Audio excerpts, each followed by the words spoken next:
Hello students, welcome to guidance গুরু চ্যানেলে তোমাদের সকলকে স্বাগত। আশা করি প্রত্যেকেই ভালো আছো এবং প্রত্যেকে সুস্থ রয়েছো। West Bengal SSC group CD পরীক্ষার আজ প্র্যাকটিস সেট নাম্বার আমাদের 44। ঠিক আছে, প্রত্যেক দিন সন্ধে 7টার সময় আমরা প্রত্যেক দিন 25টি করে জিকে এবং কারেন্ট অ্যাফেয়ার্সের প্রশ্নোত্তর করছি। তো অবশ্যই প্রত্যেক দিন ক্লাসগুলো মন দিয়ে করো। সন্ধে 7টার সময় আমাদের ভিডিও পাবলিশ হয়ে যায় প্রত্যেক দিন চ্যানেলে। আর এই সমস্ত যে 44টা ক্লাস হয়েছে, সমস্ত ক্লাসের পিডিএফ ম্যাটেরিয়াল, মান্থলি কারেন্ট অ্যাফেয়ার্সের স্টাডি ম্যাটেরিয়াল, সাথে subject wise GK study material সব কিছু সংগ্রহ করার জন্য আমাদের পেইড ব্যাচে জয়েন করতে হবে। যদি জয়েন করতে চাও তাহলে এই যে নাম্বার, এই নাম্বারে তোমরা কিন্তু মেসেজ করতে পারো। এই নাম্বারে হোয়াটসঅ্যাপ রয়েছে, অফিসিয়াল হোয়াটসঅ্যাপ আমাদের। এই নাম্বারে তোমরা হোয়াটসঅ্যাপে মেসেজ করো। 349 এর বিনিময়ে তোমাদেরকে কিন্তু এই গ্রুপটা দিয়ে দেওয়া হবে এবং এই পেড গ্রুপে তোমরা জয়েন থেকে আমাদের কাছে সমস্ত রকমের স্টাডি ম্যাটেরিয়াল, সমস্ত রকমের পরীক্ষার জন্য সাপোর্ট এখান থেকে তোমরা পেয়ে যাবে। চলো তাহলে দেরি না করে আজকের ক্লাসটা শুরু করা যাক। আজকের প্রথমেই আমরা একটা সংবিধান থেকে প্রশ্ন রেখেছি। প্রশ্নটা হচ্ছে ভারতের সংবিধানের ড্যাশ অনুচ্ছেদ জরুরি অবস্থা ঘোষণা নিয়ে আলোচনা করে। ভারতের সংবিধানের কোন আর্টিকেলটা জরুরি অবস্থা বা এমার্জেন্সি নিয়ে ঘোষণা করতে পারে? কারেক্ট আনসার কী হবে? কারেক্ট আনসার হচ্ছে 352। ভারতের সংবিধানের আর্টিকেল 352 ভারতে জরুরি অবস্থা জন্য ঘোষণা করতে পারে। এই 352 নম্বর আর্টিকেলকে কাজে লাগিয়ে এই 1975 সালে ইন্দিরা গান্ধী প্রধানমন্ত্রী থাকার সময় ভারতে জরুরি অবস্থা ঘোষণা করা হয়েছিল। ঠিক আছে, আর ভারতের যদি রাজ্যের জরুরি অবস্থা বলা হয় তখন হবে 356 নম্বর আর্টিকেল। যদি বলা হয় আর্থিক জরুরি অবস্থা তখন হবে 360 নম্বর আর্টিকেল। প্রশ্নগুলো ইম্পর্টেন্ট। যদি ভারতের জরুরি অবস্থা 352 নম্বর আর্টিকেল, যে কোনো রাজ্যের জরুরি অবস্থা বা রাষ্ট্রপতি শাসন যদি বলা হয় 356 নম্বর আর্টিকেল, এবং যদি আর্থিক জরুরি অবস্থা বলা হয় তখন 360 নম্বর আর্টিকেল। ঠিক আছে, তাহলে এই তিনটেই ইম্পর্টেন্ট। নেক্সট প্রশ্নে যাব। তার আগে প্রত্যেক দিন যেমন বলি, ক্লাসটা ভালো লাগলে অতি অবশ্যই প্রত্যেকে তোমরা লাইক করে দাও। তোমার বন্ধুদের সাথে যত বেশি পারো প্লিজ ক্লাসটা শেয়ার করো। নতুন হয়ে থাকলে আমাদের চ্যানেলটা সাবস্ক্রাইব করে নাও। 2 নম্বর প্রশ্ন, 71তম জাতীয় চলচ্চিত্র পুরস্কারে কোন চলচ্চিত্রটি সেরা চলচ্চিত্রের পুরস্কার কোন ছবিকে দেওয়া হয়েছে? একটু প্রশ্নটা পেঁচালো হয়ে গেছে এখানে, ভাষাটা এখানে ঠিক হয়নি। 71তম জাতীয় চলচ্চিত্র পুরস্কারে কোন চলচ্চিত্রটি সেরা চলচ্চিত্রের পুরস্কার পেয়েছে হবে এটা। ঠিক আছে, মানে রিসেন্টলি 1 আগস্ট 2025 সালে 71তম ন্যাশনাল ফিল্ম ফেস্টিভ্যাল আয়োজিত হলো নিউ দিল্লিতে। সেখানে ন্যাশনাল ফিল্ম অ্যাওয়ার্ড আয়োজিত হয়েছে। সেখানে ভারতের সর্বশ্রেষ্ঠ চলচ্চিত্র হিসেবে পুরস্কৃত করা হয়েছে 12 ফেল মুভিটিকে। এটা ডিরেক্টর হচ্ছে বিনোদ চোপড়া। প্রশ্ন থাকে যে সর্বশ্রেষ্ঠ হিন্দি ছবির পুরস্কার পেয়েছে কোন ছবি? তখন হবে কাঠাল নামক একটি ছবি, বা হিন্দিতে বলা হচ্ছে কাঠাল। ঠিক আছে, তো কাঠাল নামের ছবিটি পেয়েছে সেরা হিন্দি ছবি। সেরা বাংলা ছবি যদি বলা হয় তখন হবে ডিপ ফ্রিজ হচ্ছে সেরা বাংলা ছবির পুরস্কার পেয়েছে। হলো, এরপর হয়ে গেল সেরা অভিনেতা যদি বলা হয় তো শাহরুখ খান, এবং এই যে 12 ফেলের যে নায়ক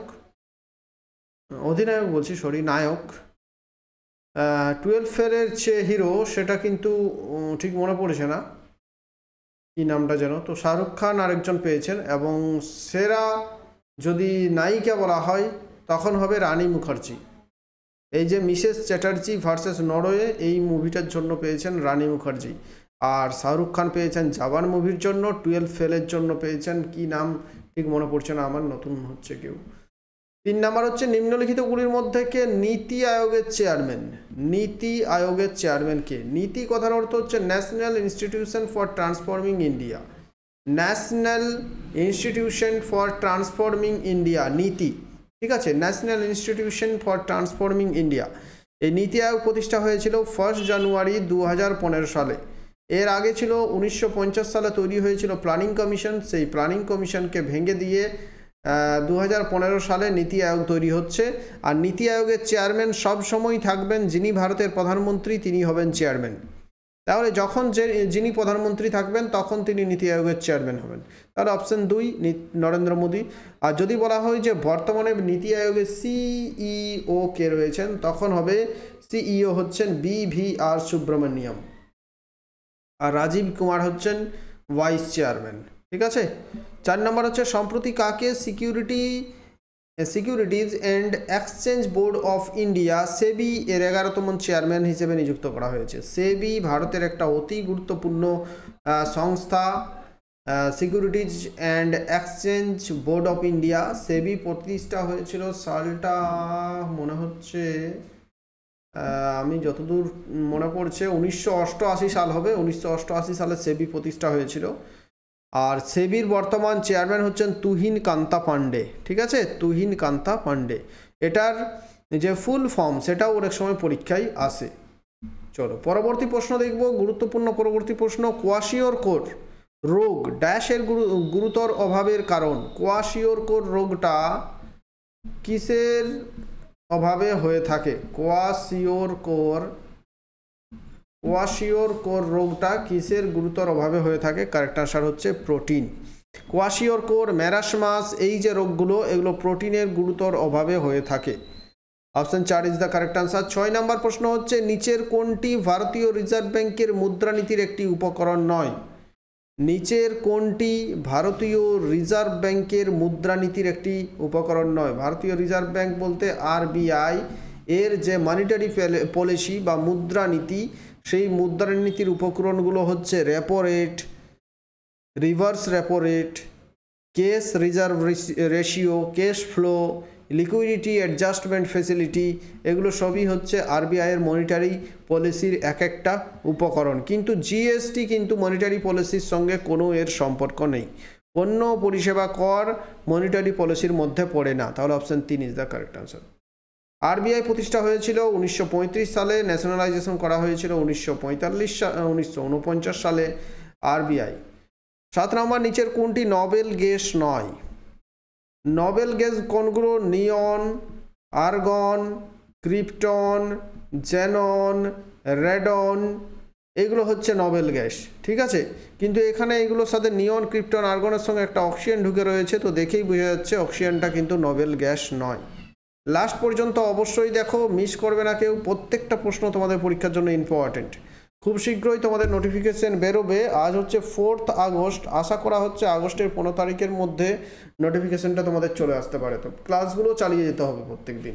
প্রত্যেক বছর বিশ্ব ক্যান্সার দিবস হিসেবে পালন করা হয় কোন দিনটি? এবারে যে ক্যান্সার দিবসের থিম হচ্ছে ইউনাইটেড বাই ইউনিক, এটাও ইম্পর্টেন্ট, পরীক্ষায় থাকতে পারে যে ক্যান্সার দিবসের থিম কী ছিল? United by unique. আর এবারে ক্যান্সার দিবস হচ্ছে 4 ফেব্রুয়ারি হচ্ছে এবারের ক্যান্সার দিবস। 9 নম্বর প্রশ্ন, নিম্নলিখিত শিখ আধ্যাত্মিক গুরুদের মধ্যে কে জাহাঙ্গীরের বিদ্রোহী পুত্র খুসরোকে সাহায্য করেছিলেন বলে জানা যায়? জাহাঙ্গীরের যে বিদ্রোহী পুত্র খুসরো, সেই খুসরোকে সহায়তা করার জন্য জাহাঙ্গীর মৃত্যুদণ্ড বা হত্যা করেছিল গুরু অর্জুন দেবকে। ঠিক আছে, অপশন 4। তাহলে শিখ গুরু অর্জুন দেবকে হত্যা করেছিল কে? প্রশ্ন থাকে।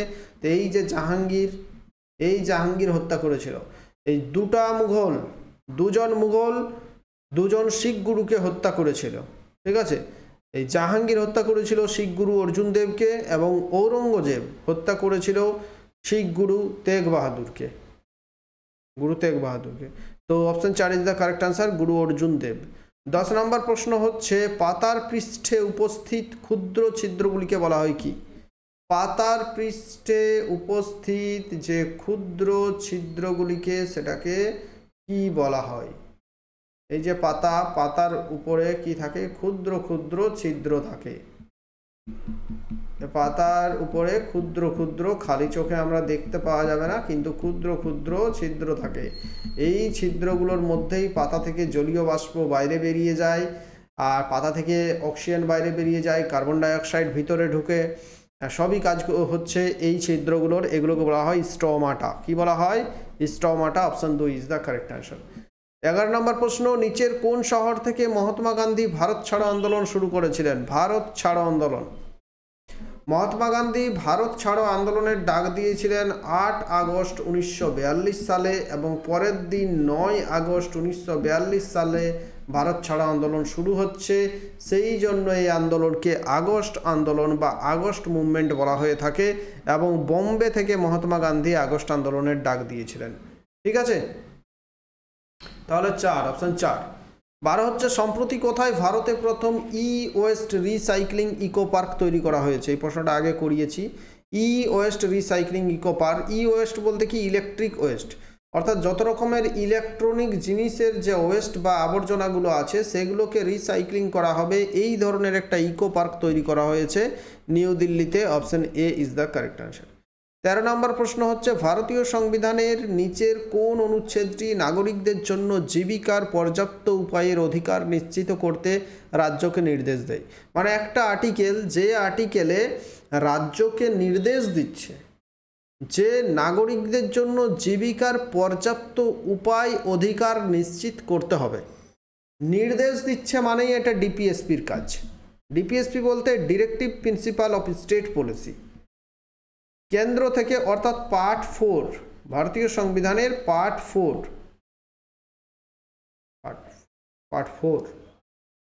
না পার্ট 3-তে আছে মৌলিক অধিকার, পার্ট 4-এ আছে ডিপিএসপি। তো ডিপিএসপির মাধ্যমে কি করে কেন্দ্র রাজ্যগুলোকে একটা মানে রাজ্য চালানোর গাইডলাইন দেয়, ঠিক আছে, বা বিভিন্ন নির্দেশ দেয়। এই নির্দেশটার আমাদের উত্তরটা দেওয়া আছে কিন্তু 39 নাম্বার আর্টিকেল, কিন্তু আমার এটা মনে হচ্ছে যে এটা আর্টিকেল 35 হবে। ঠিক আছে, 35 নাম্বার আর্টিকেল হবে। তো এটার মধ্যে একটা কনফিউশন তৈরি হয়েছে, তো এটা আমি উত্তরটা দেখে ঠিক করে বুঝে তোমাদের কিন্তু বলে দেবো যে কি হতে পারে। ঠিক আছে, 14 নম্বর প্রশ্নে আমরা যাব। প্রাচীন বন্দর সোপারা নিচের কোন রাজ্যে অবস্থিত? প্রাচীন বন্দর সোপারা নিচের কোন রাজ্যে অবস্থিত? প্রাচীন বন্দর সোপারা নিচের কোন রাজ্যে অবস্থিত?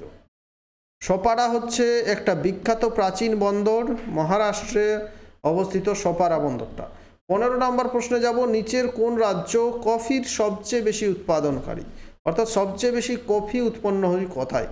সবচেয়ে বেশি কফি উৎপন্ন হচ্ছে কোথায়? সবচেয়ে বেশি কফি উৎপন্ন হচ্ছে কোথায়? কারেক্ট আনসার হবে কর্ণাটক রাজ্যে সবচেয়ে বেশি কফি উৎপন্ন হয়।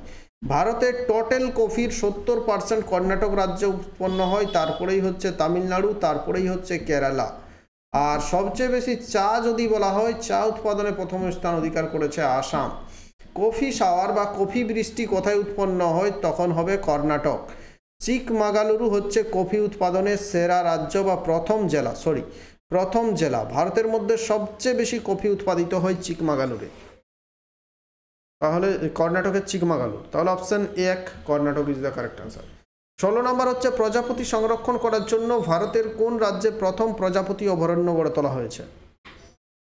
এই প্রথম ভারতের কোন রাজ্যে প্রজাপতি অভয়ারণ্য গড়ে তোলা হয়েছে? সেটা হচ্ছে Kerala. Option C is the correct answer. প্রজাপতির জন্য বিখ্যাত কেরালার একটা জায়গা হচ্ছে সাইলেন্ট ভ্যালি বা শান্ত উপত্যকা। কেরালাতে বিভিন্ন রকমের শুধু প্রজাপতির বসবাস রয়েছে এখানে, আর এখানেই প্রজাপতি অভয়ারণ্য করা হয়েছে। 17 নম্বর হচ্ছে কটি রাজ্যের আইন পরিষদে কিছু সদস্য মনোনীত করার ক্ষমতা নিচের মধ্যে কার আছে? কোন রাজ্য হবে এটা? কোন রাজ্যের আইন পরিষদে কিছু সদস্য, আইন পরিষদ মানে বলতে গেলে রাজ্যের বিধানসভা বা রাজ্যের বিধান পরিষদে যদি কোনো সদস্য মনোনীত করার ক্ষমতা কার আছে, যে সেই রাজ্যের গভর্নরের থাকবে। আর কার থাকবে? সংশ্লিষ্ট রাজ্যের গভর্নরে। যেমন যে কেন্দ্রের যে আইনসভা, লোকসভা এবং রাজ্যসভায় কোনো সদস্য মনোনীত করার ক্ষমতা কার আছে? রাষ্ট্রপতির আছে। লোকসভায় 2 জন ক্ষমতা রয়েছে, রাজ্যসভায় 12 জনকে মনোনীত করতে পারেন। তেমনি রাজ্যের যে আইনসভা সেখানে সদস্য মনোনীত করতে পারেন গভর্নর। 18 নম্বর প্রশ্নে আমরা যাব। 18 নম্বর প্রশ্ন হচ্ছে নিচের কোনটি হরপ্পান শহর? কোশলটা হচ্ছে সেই যে ইয়েগুলো, যেমন মগধ একটা, 16টা মহাজনপদের মধ্যে একটি হচ্ছে কোশল।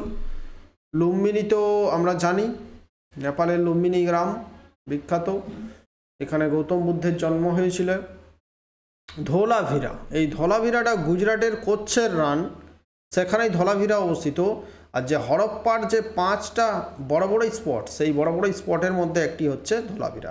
আর এই হাম্পিটা কর্ণাটকে অবস্থিত, বিজয়নগরের রাজধানী ছিল, সেই বিজয়নগরের ধ্বংসাবশেষ এই হাম্পিতে পাওয়া যায়। তাহলে এই প্রশ্নের উত্তর ধোলাভিরা। 19 নম্বর প্রশ্ন আমরা দেখব, মহেন্দ্রগিরি হলো কার সর্বোচ্চ শৃঙ্গ? মহেন্দ্রগিরি হচ্ছে কার সর্বোচ্চ শৃঙ্গ? পূর্বঘাটের সর্বোচ্চ শৃঙ্গ হচ্ছে মহেন্দ্রগিরি। নীলগিরির সর্বোচ্চ শৃঙ্গ দদাবেতা, তেমনি পূর্বঘাটের সর্বোচ্চ শৃঙ্গ মহেন্দ্রগিরি। পশ্চিম ঘাটের হচ্ছে আনাইমুদি, তারপর আরাবল্লীর হচ্ছে গুরুশিখর, সাতপুরার হচ্ছে ধূপগড়। তাহলে অপশন 2 কারেক্ট আনসার। 20 নম্বর প্রশ্ন, কোন রাজ্য সরকার ধনুষ্কোদি এলাকাকে গ্রেটার ফ্লেমিঙ্গো অভয়ারণ্য হিসেবে ঘোষণা করেছে? ফ্লেমিঙ্গো একটা পাখির নাম, সেই ফ্লেমিঙ্গো অভয়ারণ্য হিসেবে ঘোষণা করেছে ধনুষ্কোদি এলাকাকে, একটা এলাকা যে জায়গাটার নাম হচ্ছে ধনুষ্কোদি। এটা কোন রাজ্য করেছে? তামিলনাড়ু করেছে। Option B is the correct answer. 21 নম্বর প্রশ্নটা দেখব, হ্যাভলক দ্বীপ একটি জনপ্রিয় পর্যটন গন্তব্য কোথায় অবস্থিত? হ্যাভলক আইল্যান্ড আমরা প্রত্যেকেই জানি, আন্দামান নিকোবরে একটা ট্যুরিস্ট প্লেস হচ্ছে হ্যাভলক আইল্যান্ড। অপশন 3। 22 নম্বর প্রশ্ন, নিচের কোন কার্যকারক এজেন্ট ইবোলা রোগের কারণ? ইবোলা রোগের কারণ কোনটা? ইবোলা নামটা যখনই মুখে আসে তার সঙ্গে একটা নাম অবশ্যই আসবে যে ইবোলা ভাইরাস। তাহলে সহজেই বুঝতে পারছি ইবোলা রোগ হচ্ছে ভাইরাসের কারণ। 23 নম্বর প্রশ্ন দেখব, মান্ডো হলো ড্যাশ রাজ্যের লোকগানের একটি রূপ। মান্ডো যেমন এখানে বলেছে লোকগানের একটি রূপ, তেমনি মান্ডো হচ্ছে একটা উপজাতি, এটা গোয়ার উপজাতি হচ্ছে মান্ডো, এবং একটা সেখানকার লোকগান হচ্ছেও মান্ডো। তাহলে option 3 is the correct answer. 24 নম্বর প্রশ্ন, কত সালে লন্ডনে দ্বিতীয় গোল টেবিল বৈঠক আয়োজিত হয়েছিল? সেকেন্ড রাউন্ড টেবিল, দ্বিতীয় গোল টেবিল বৈঠক কবে আয়োজিত হয়েছিল? 1931 সালে গোয়াতে দ্বিতীয় গোল টেবিল বৈঠক আয়োজিত হচ্ছে। 25 নম্বর প্রশ্ন দেখব, পূর্ব কলকাতার জলাভূমির সঙ্গে সংশ্লিষ্ট নদীটি হলো কি? এই প্রশ্নের উত্তর আমি বলে দেব না। পূর্ব কলকাতার যে জলাভূমিগুলো, এগুলো হচ্ছে একটা রামসার সাইট, ঠিক আছে? তো এই যে জলাভূমিগুলোর উৎসটা কি? কোন নদী হচ্ছে এই জলাভূমিগুলোর উৎস? কমেন্ট করে জানাও প্রত্যেকে। এই প্রশ্নের উত্তরটা দেখি কে কে কমেন্ট করতে পারে।